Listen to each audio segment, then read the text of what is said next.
नमस्कार मैत्रिणींनो, स्वागत आहे तुमचं आपल्या पूजास आर्ट या यूट्यूब चॅनलमध्ये। तर आजच्या व्हिडिओमध्ये तुम्हाला सेटअप थोडासा वेगळा दिसत असेल आणि त्याचं कारणही तसंच आहे, कारण मी आज तुम्हाला स्वतः बनवलेल्या रेडीमेड रांगोळीचे पॅचेस दाखवणार आहे। तुम्ही बघू शकता आपला व्हिडिओ तर सुरू झालाच आहे।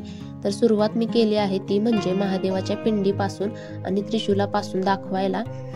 तुम्हाला या व्हिडिओमध्ये मी 5 वेगवेगळ्या प्रकारे शिवलिंग आणि त्रिशूल कसा मांडून आपण आपली रांगोळी आकर्षक करू शकतो हे दाखवत आहे। तर तुम्ही खाली बॅकग्राऊंडला हव्या त्या कलरने कलर करून घ्यायचा आहे आणि त्याच्यावरती हे रेडीमेड रांगोळीचे पॅचेस ठेवायचे आहेत, म्हणजे आपली रांगोळी आणखी आकर्षक दिसेल। तर मैत्रिणींनो, मी या व्हिडिओमध्ये 5 प्रकारे वेगवेगळ्या पद्धतीमध्ये शिवलिंग आणि त्रिशूल मांडून दाखवलेला आहे। तर तुम्हाला या 5 प्रकारांपैकी कोणता प्रकार सर्वात जास्त आवडला ते तुम्ही मला कमेंट करून सांगायला विसरू नका। आता त्याच्यानंतर आपण बघणार आहोत ते म्हणजे शुभलाभ। हा प्रकार मी लाल रांगोळीने काढलेला आहे। त्याच्यानंतर आपण बघणार आहोत ती म्हणजे ॲस्टरची फुलं मी काढण्याचा प्रयत्न केलेला आहे। हे देखील मी रांगोळीनेच काढलेले आहेत। तर तुम्ही बघू शकता या प्रकारे मी फुलं काढलेले आहेत आणि शुभलाभचं अतिशय सुरेख असं रांगोळी दिसत आहे। तर तुम्ही हव्या त्या प्रकारे तुम्हाला हव्या त्या पद्धतीमध्ये तुम्ही रांगोळी मांडू शकता मैत्रिणींनो। त्याच्यानंतर आपण बघणार आहोत तो म्हणजे स्वस्तिक। तर स्वस्तिक हे किती शुभचिन्ह आहे हे आपल्या सगळ्यांना माहिती आहे। तर हे स्वस्तिक आणि त्याच्या बाजूने मी छोटीशी 4 फुलं काढण्याचा प्रयत्न केला आहे। तर मैत्रिणींनो, या स्वस्तिकमध्ये काय राहिलेलं आहे ते तुम्ही मला कमेंट करून सांगा की स्वस्तिक कशा प्रकारे अपूर्ण राहिलेला आहे, तो मी नंतर करेक्ट केला आहे।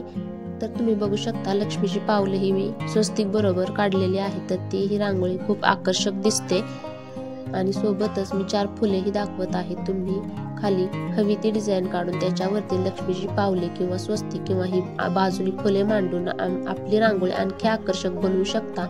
त्याच्यानंतर तुम्ही बघू शकता ही कमळाची फुले किती आकर्षक दिसत आहेत। तर तुम्ही ही आपल्या बॉर्डर रांगोळी दाराभोवती काढू शकता। तर तुम्हाला मी पुन्हा एकदा प्रत्येक प्रोडक्ट दाखवत आहे।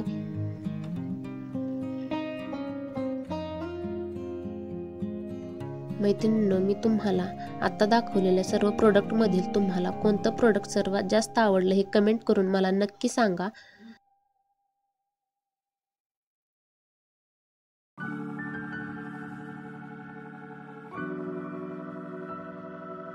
मैत्रिणींनो, मी फक्त जस्ट ट्रायल म्हणून ही रांगोळी काढून दाखवत आहे की तुम्ही रेडी रांगोळीचा कशा प्रकारे वापर करू शकता। तर तुम्ही हव्यात मी फक्त साधा सर्कल काढून घेत आहे आणि त्याच्यामध्ये शिवलिंग आणि पिंड ठेवून दाखवत आहे। तुम्ही हवे ती माझ्यापेक्षा छान डिझाईन तयार करून त्याच्यामध्ये शिवलिंगाची रांगोळी ठेवू शकता। त्याच्यामुळे तुमचा रांगोळी आणखी उठून दिसेल, आणखी आकर्षक दिसेल।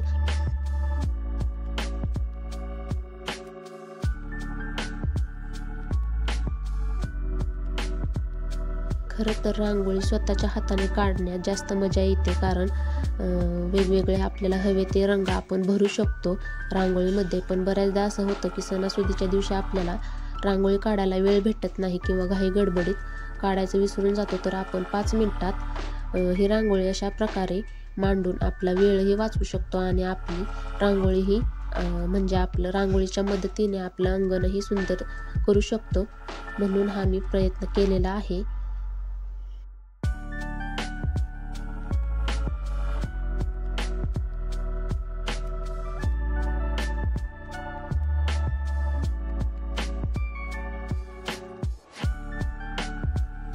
तर मैत्रिणींनो, तुम्हाला हा व्हिडिओ कसा वाटला हे कमेंट करून नक्की सांगा आणि व्हिडिओला लाईक करा, शेअर करा आणि महत्त्वाचं म्हणजे चॅनलला सबस्क्राईब करायला विसरू नका।